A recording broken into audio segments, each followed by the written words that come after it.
আসসালামু আলাইকুম। খুব কষ্টের কিছু কথা বলার জন্য আপনাদের সামনে এসেছি। 5 তারিখের পরে আসলে ইউটিউবে কথা বলতে হবে এটা চিন্তা করি নাই। মনে করেছিলাম যে 5 তারিখের পর দিনই দেশে যাব, যেদিন পতন হবে তার পরের দিনই দেশে যাব, পরে বলতে তার পরপর দেশে যাব আর কি।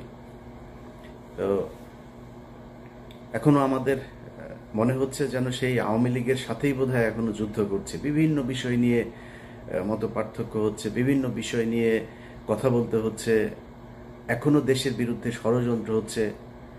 যেই জিনিসগুলো না চাইতেই পাওয়ার কথা সেই জিনিসগুলো এখন আবার চাইতে হচ্ছে, সেটার জন্য প্রতিবাদ করতে হচ্ছে, রাস্তায় নামতে হচ্ছে।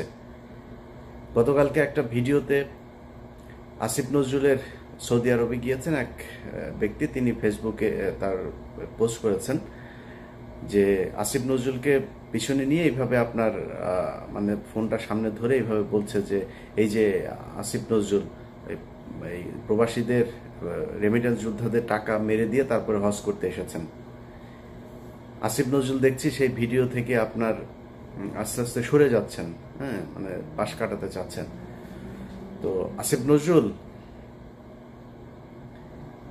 কে ভালো কে খারাপ, কে ঠিক আর কে বেঠিক, এটা আল্লাহ একদিন জাজ করবে।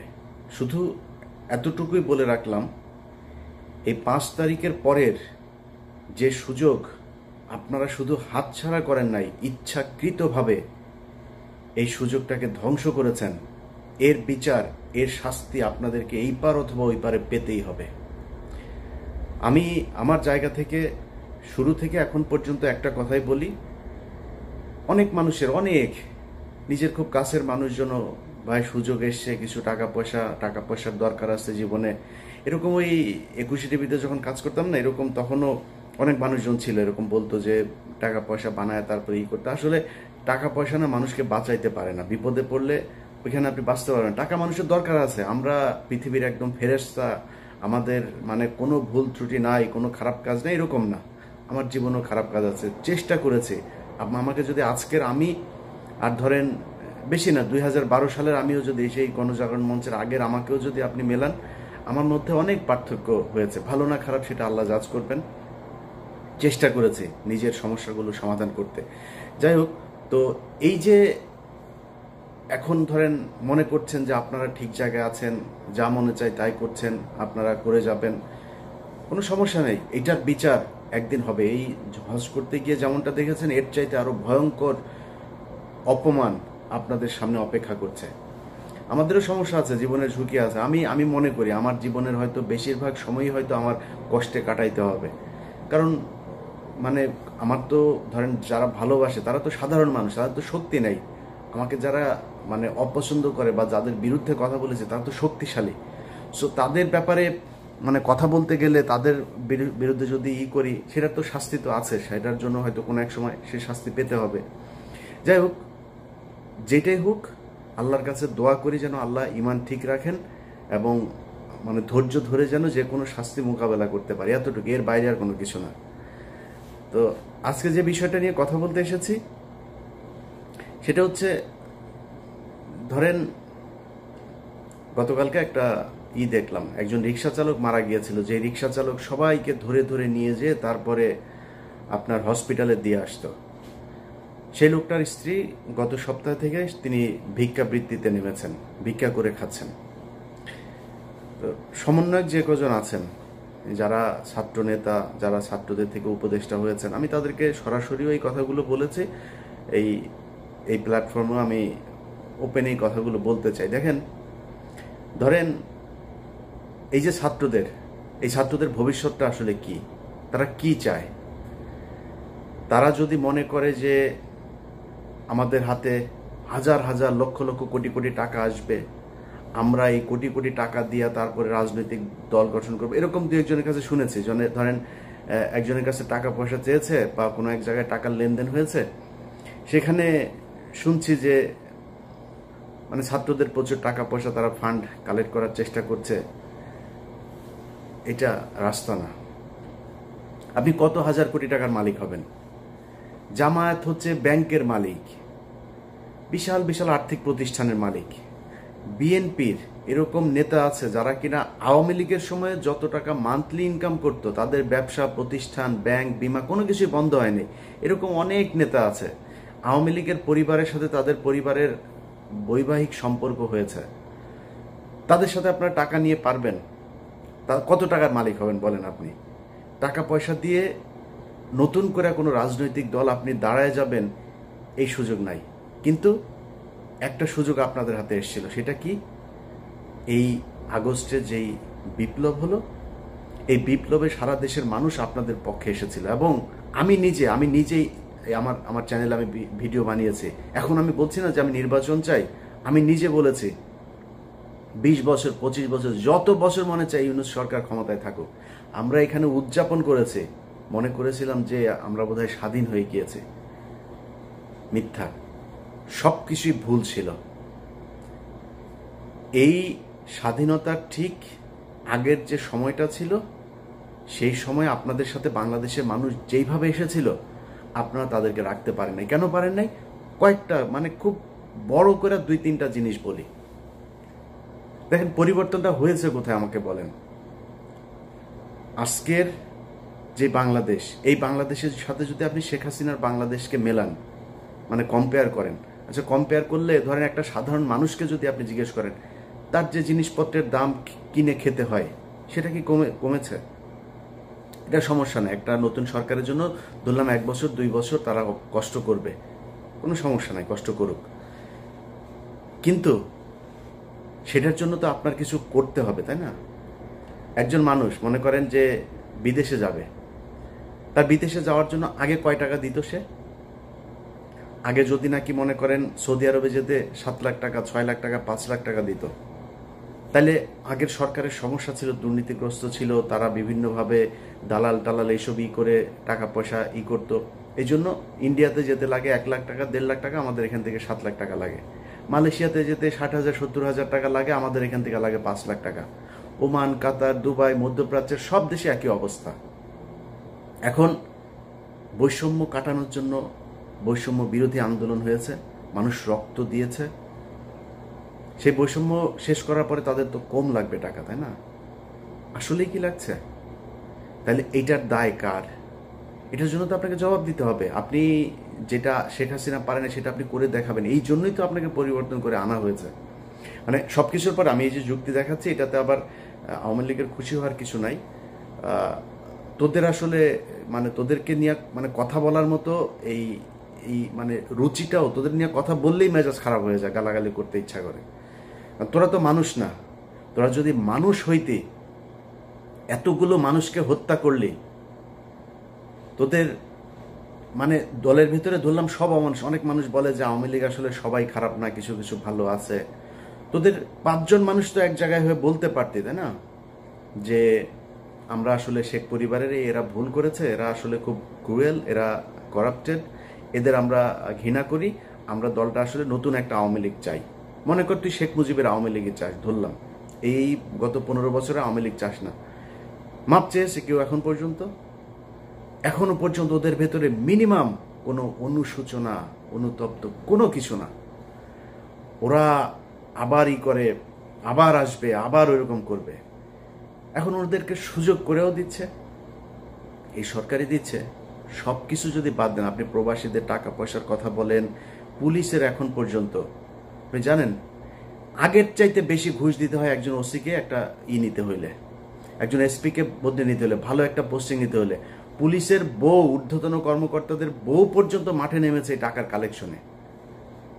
একজনের বউয়ের ফোন রেকর্ডও আছে, এক ওসির সাথে কথা বলছে, নিজে করে, নিজের পরিবারের খুব নিকট আত্মীয় দিয়ে তারপরে ওসির সাথে ডিল করায়।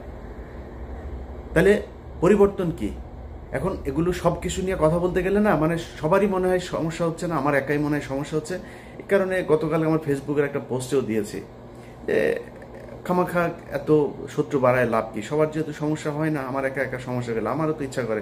এই জন্য চিন্তা করেছি যে সবার সাথে মিলমিশ করে তারপরে যা হয় হোক, দেশে যাব, দেশে যায় ভাই আমার ইউটিউবে এখন যে ইনকাম, এখানে বসে আমার ইউটিউবে যদি 5 লাখ 6 লাখ টাকা ইনকাম হয়, তাও তো আমার হয় না, কারণ এখানে তো খরচ বেশি। আমি বাংলাদেশে 2 লাখ টাকা ইনকাম হলে আমি আরামে বিশাল মানে রাজার মতো চলতে পারবো। তা আমি কেন এখানে কষ্ট করব? কেন আমি সরকারের সাথে, সেনাবাহিনীর সাথে, পুলিশের সাথে, বিভিন্ন রাজনৈতিক দলের সাথে কেন ঝামেলা করবো? কারোর যেহেতু সমস্যা হচ্ছে না, তাহলে আর কি সমস্যা নাই। এই কষ্ট থেকেই কথাগুলো বললাম। এখন পুলিশ থেকে শুরু করে সব জায়গাতে সমস্যা, সব কিছু যদি বাদ দেন, সব বাদ, আচ্ছা যেই হত্যাগুলো হইল এটার ব্যাপারে মিনিমাম একটা ইতে যাওয়া দরকার ছিল, জান নাই। এখন এই যে ছাত্ররা মনে করছেন যে আপনারা টাকা পয়সা করে তারপরে বিশাল আকারে একটা মানে এই ফান্ড তৈরি করে তারপরে রাজনৈতিক দল গঠন করবে, নতুন দল। এই মাসেই সম্ভবত আপনাদের নতুন দল আসবে। আপনার দলে মানুষ আসবে কেন আমাকে বলেন? কিসের জন্য আসবে? কোনো একটা কারণ থাকতে হবে। তো আপনি অন্য দলের চাইতে কোন জায়গায় ভিন্ন, যেই কারণে আপনার দলে আসবে? সেটা আসতে হলে অন্তত আমি মনে করি দুইটা কাজ করতে হইতো। এক নম্বর, এই যে আওয়ামী লীগের যেই হত্যা মামলার আসামিগুলো, চিরুনি অভিযান চালায় প্রতিটা আসামিকে ধরতে হবে।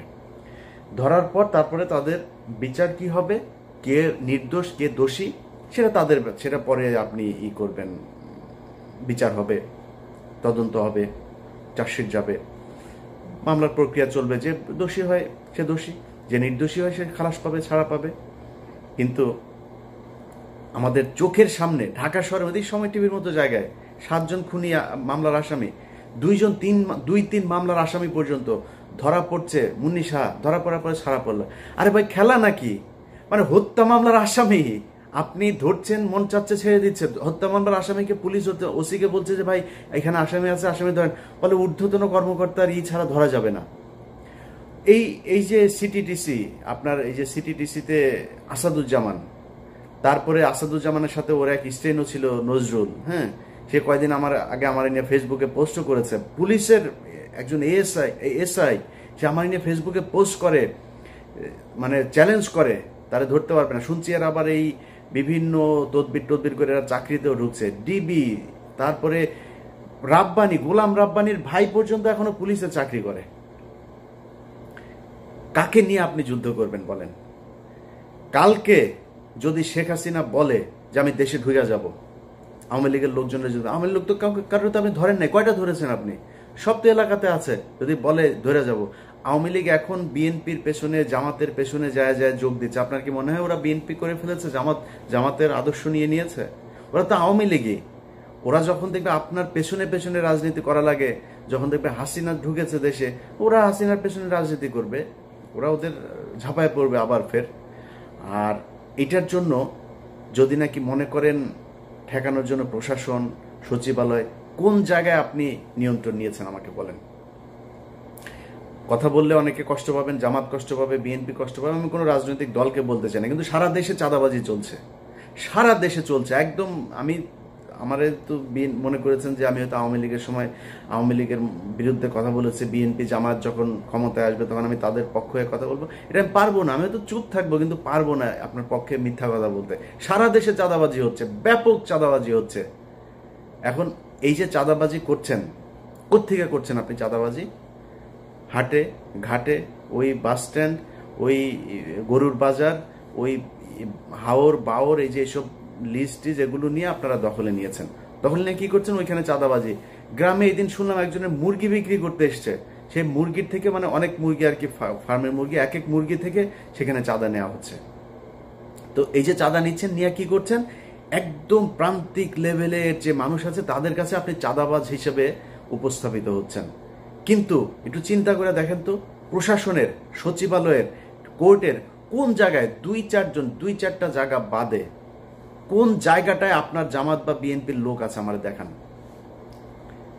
2-4টা জায়গার মধ্যে যে একটা ধাক্কা যদি শেখ হাসিনা দেয়, আওয়ামী লীগ দেয়, আপনি যে প্রশাসনের এই দিক থেকে যে সমর্থন পাবেন, সেই সুযোগটা আছে আপনার? নাই। তো কি নিয়ে আপনি যুদ্ধ করবেন? অতএব ছাত্রদের আমি মনে করি, সেদিন আমার সাথে যাদের কথা হচ্ছে তাদেরকেও আমি একই কথা বলেছি, তারা বলছে যে আমরা আসলে অনেক কিছু চাইলেও পারছি না। তা আপনারা যদি পারছেন না, এটা কি মানুষ জানে?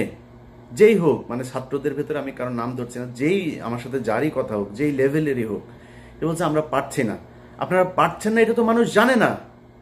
আমরা তো মনে করছি আপনারা সরকারের পার্টে আছেন, সরকারের সাথে কাজ করছেন মিলেমিশে, আপনারা যা চাচ্ছেন সরকার সেটাই করছে, সরকার যা করছে সেটাই আপনাদের কাজ। আমরা তো এটা মনে করছি আপনাদের কথা যে সরকার শুনছে না সেটা তো বলতে হবে।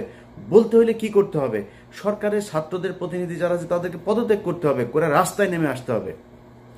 এর বাইরে নাম ধরে বলি, নাহিদ ভাই, আসিফ ভাই, হাসনাত ভাই, সার্জিস ভাই, যারা যারা আছেন, পিঠের চামড়া থাকবে না।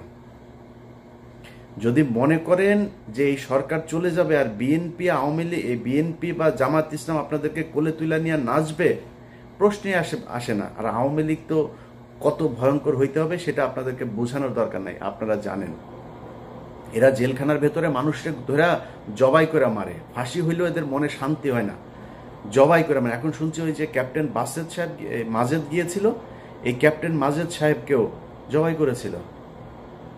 সো এরা এইটাই, এরা এর চেয়েও ভয়ঙ্কর রূপে ফিরবে যদি ফিরতে পারে, ফেরার সুযোগ দেওয়া হয়। অতএব আপনারা ছাত্ররা যারা আছেন, যাদের সাথে বাংলাদেশের মানুষ সবাই চেয়েছিল একটা পরিবর্তন, আপনাদের সাথে কেন যাবে সেটা আপনাদেরকে বুঝাইতে হবে। পারেন নাই কোনো সমস্যা নাই, পারার চেষ্টা করছেন কিনা সেটা মানুষ দেখতে চায়, যে আপনারা কি আসলেই চেষ্টা করেন নাকি আপনারাও সেই আগের মতোই, আগের দলের মতোই সব লুটপাট করে খাওয়ার জন্য, সুবিধা পাইলে তাদের সাথে বসে মিলেমিশে একাকার হয়ে তারপরে দেশ চালানোর জন্য উদ্গ্রীব হয়ে আছেন। এই জিনিসগুলো আমার মনে হয় আপনাদের বোঝা উচিত আর কি। তো যাই হোক, যে বিষয়টা বলছিলাম আগেও, যে অনেকের কাছে খারাপ লাগতে পারে, কিন্তু সত্যি কথা যেটা ভাই, এই দেশটা দেখলাম তো 5 তারিখের পরে, এখানে টাকা পয়সা হইলে সব পার্সেজ হওয়া যায়। ইভেন কি জানেন, বললে কষ্ট পাবেন, আমরা যে 57 কর্মকর্তার জন্য কষ্ট পাই না, আমরা বলি এই দেশের স্বাধীনতা, সার্বভৌমত্ব সবকিছু এই 57 জন অফিসারকে মারার কারণে আমাদের দেশ ইন্ডিয়া দখল করে নিল, এগুলো বলি না। সেই 57 জন কর্মকর্তাদের ভেতরেও তাদের পরিবারের লোক, সন্তান, স্ত্রী টাকার কাছে বিক্রি হয়ে গেছে, তাদের স্বামীদেরই চায় না, বিচার চায় না। এটা নিয়ে আবার আরেক ভিডিওতে কথা বলবো। আজকে এই পর্যন্তই। যারা মনে করছেন যে এই টাকা পয়সা ইনকাম করে স্রোতের সাথে গা ভাসিয়ে যে যা যেইভাবে পাচ্ছেন টাকা পয়সা কামায় টামায় নিয়ে টাকা আপনারা অনেক কিছু দিবে, এটা একদিন প্রমাণ হয়ে যাবে। যুগে যুগে বহু প্রমাণ হয়েছে, আপনার ক্ষেত্রে প্রমাণ হবে। আমি ইলিয়াসের চেহারা সেদিন আপনার চোখের সামনে ভাসবে, যে 2000 মানুষ মারা গিয়েছে, সেই মানুষের লাশের সাথে বেইমানি করে আপনি আপনার ব্যক্তি স্বার্থের কাছে বিক্রি হয়েছেন। আল্লাহ হাফেজ।